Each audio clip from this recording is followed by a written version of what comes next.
Good morning, everyone. So, today we are going to start our next chapter, chapter number 13, motion. So, in this chapter, all the topics that we are going to cover are written here. So, what is the first topic of discussion? Some examples of different types of motion. Different types of motion जो होती हैं उसके जो अलग अलग examples होते हैं उसके बारे में रीड आउट करेंगे इसमें. नेक्स्ट वन इज स्लो और फास्ट, कि किसी भी पर्टिकुलर मोशन में अगर आपका कोई ऑब्जेक्ट है तो वो कितना स्लो मूव कर रहा है, कितना फास्ट मूव कर रहा है, उसके बारे में हम डिस्कस करेंगे. यहाँ पर कैसे हम फाइंड आउट करते हैं कि कोई ऑब्जेक्ट स्लो मूव करता है या fast, that will be find out here. After that speed के बारे में हम डिस्कस करेंगे.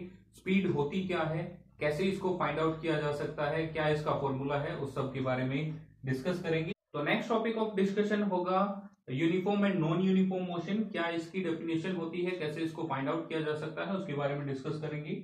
नेक्स्ट होगा मेजरमेंट ऑफ टाइम. पुराने टाइम में कैसे टाइम को मेजर करते थे लोग, और हाल ही के टाइम में जो मॉडर्न टाइम है वहां पर कैसे टाइम को मेजर किया जाता है, उसके बारे में डिस्कस किया जाएगा. नेक्स्ट हम डिस्कस करेंगे units of time and speed. Speed की यूनिट्स क्या होती हैं, टाइम की यूनिट्स क्या होती हैं, उसके बारे में डिस्कस करेंगे. Next one is measuring speed. Speed को कैसे मापा जा सकता है, किस तरह से बेटर वे होगा स्पीड को मापने का, उसके बारे में डिस्कस किया जाएगा. और लास्ट जो टॉपिक ऑफ डिस्कशन होगा वो होगा distance time graph. Distance time graph हमें क्या बताता है, किस तरह से इसकी हेल्प से हम स्पीड को फाइंड आउट करते हैं, और इसको किस तरह से ड्रॉ किया जा सकता है, एक एग्जांपल की हेल्प से हम इसको फाइंड आउट करेंगे. So you have already read about the different types of motion in your class 6 chapter number 10. The different types of motion that you read there, what are those different types of motion? The first one is rectilinear motion या फिर जिसको straight line motion बोला जाता है. Second one is circular motion. Third one is periodic motion. तो उसके basis पे कुछ एक एग्जांपल यहाँ पर गिवन है and you have to identify what kind of motion is there in the given situation. तो यहाँ पर जो फर्स्ट एग्जांपल हमने लिया है वो है आपका soldiers in A march past. अगर कोई मार्च पास्ट हो रहा है तो उसमें जो सोल्जर्स मूव करते हैं उनकी जो मोशन है वो कैसी होगी, रेक्टिलिनियर मोशन होगी, या आप बोल सकते हो स्ट्रेट लाइन मोशन होगी.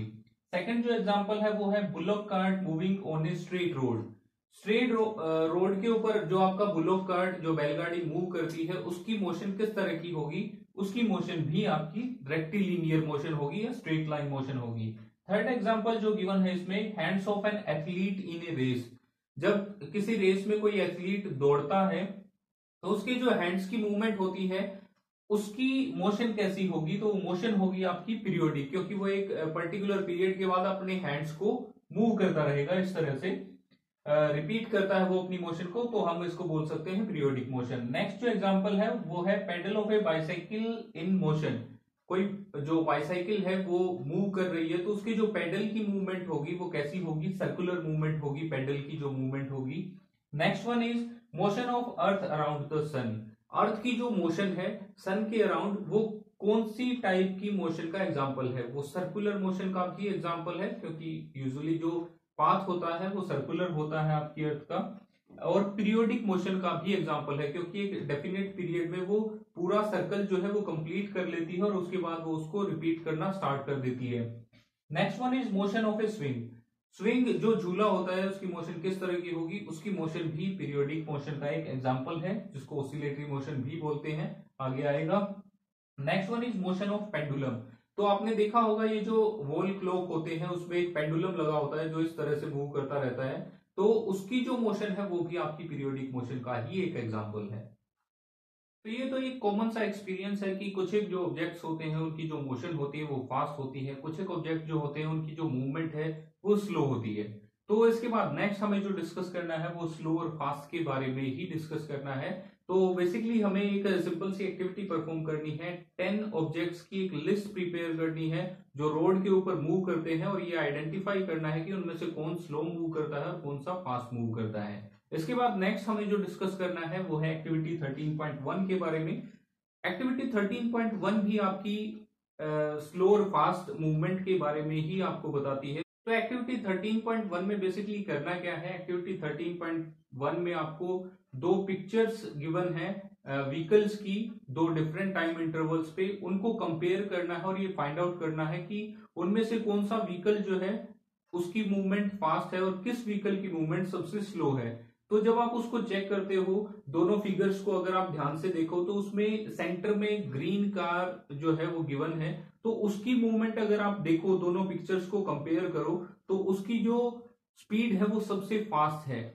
उसके अलावा जो लास्ट में जो कार है, छोटी सी कार गिवन है एक, जो फर्स्ट फिगर है, और सेकंड फिगर में अगर आप उसको देखो तो उसमें भी वो वहीं पर एग्जैक्टली सेम प्लेस पे है, तो उसकी जो मूवमेंट है वो सबसे स्लो होगी। तो इस तरह से बेसिकली फाइंड आउट कर सकते हो आप कि कौन सा पर्टिकुलर जो आपका ऑब्जेक्ट है जो फास्ट तरीके से मूव करता है, कौन सा स्लो तरीके से मूव करता है।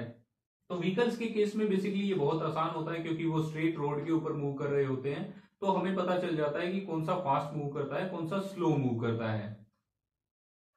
तो स्लो और फास्ट मूवमेंट को बेसिकली फाइंड आउट करने के लिए आप दो तरीके अपना सकते हो।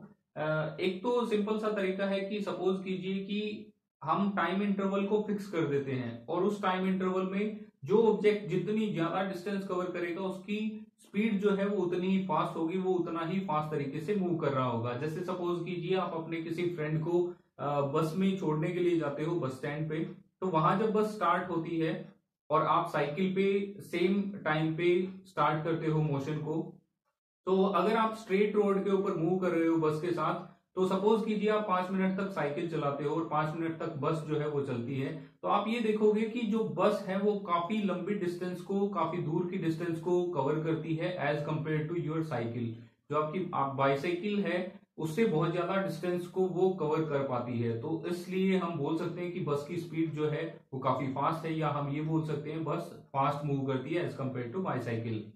इसके अलावा एक और एग्जांपल आप ले सकते हो। दूसरा तरीका क्या है स्पीड को फाइंड आउट करने का, कि सपोज कीजिए हम डिस्टेंस को फिक्स कर देते हैं, तो उस डिस्टेंस को सबसे कम टाइम में जो कवर करेगा ऑब्जेक्ट उसको हम बोलेंगे कि वो फास्ट मूव करता है। जैसे एक 100 मीटर रेस है, अब यहां पर डिस्टेंस आपकी फिक्स है 100 मीटर। प्रीवियस एग्जांपल में हमने 5 मिनट टाइम को फिक्स किया था, तो 100 मीटर रेस में जब कोई एथलीट दौड़ता है तो जो सबसे कम टाइम में उस 100 मीटर को कवर करेगा हम ये बोलेंगे कि उसकी स्पीड जो है वो सबसे फास्ट है। तो ये जो दो तरीके हैं, इस तरह से आपकी स्पीड को फाइंड आउट किया जा सकता है, या ये फाइंड आउट किया जा सकता है कौन सा ऑब्जेक्ट स्लो है और कौन सा ऑब्जेक्ट फास्ट है।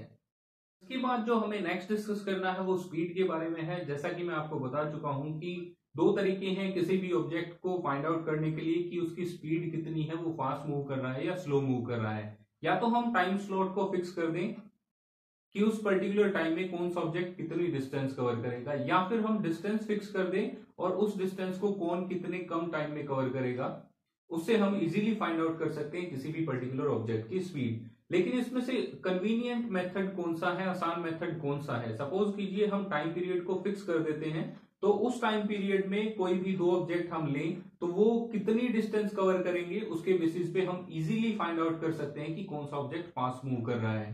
तो यहाँ पर बेसिकली स्पीड की डेफिनेशन क्या बनती है कि यूनिट टाइम पीरियड में कोई भी ऑब्जेक्ट जितनी डिस्टेंस को कवर करेगा वो उस पर्टिकुलर ऑब्जेक्ट की स्पीड कहलाएगी। जैसे सपोज कीजिए हम एक कार की स्पीड को बोलते हैं कि इसकी स्पीड जो है वो 50 किलोमीटर पर आवर है, तो 50 किलोमीटर पर आवर स्पीड बोलने का मतलब क्या है कि एक घंटे में वो 50 किलोमीटर की डिस्टेंस जो है वो कवर करती है।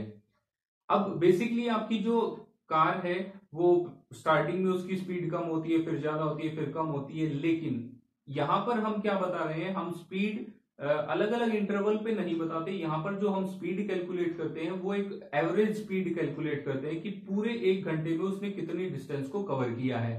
तो स्पीड का जो फॉर्मूला होता है बेसिकली, तो हम उसको कैलकुलेट कर सकते हैं टोटल डिस्टेंस कवर्ड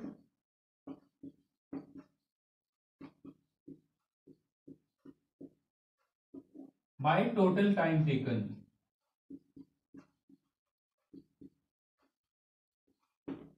तो इस तरह से बेसिकली आप जो है किसी भी पर्टिकुलर ऑब्जेक्ट की स्पीड को कैलकुलेट कर सकते हो। तो नेक्स्ट हम डिस्कस करेंगे uniform and non uniform motion के बारे में और मेजरमेंट ऑफ टाइम के बारे में, but in the next lecture. So that's all for today's class. Thank you and have a nice day.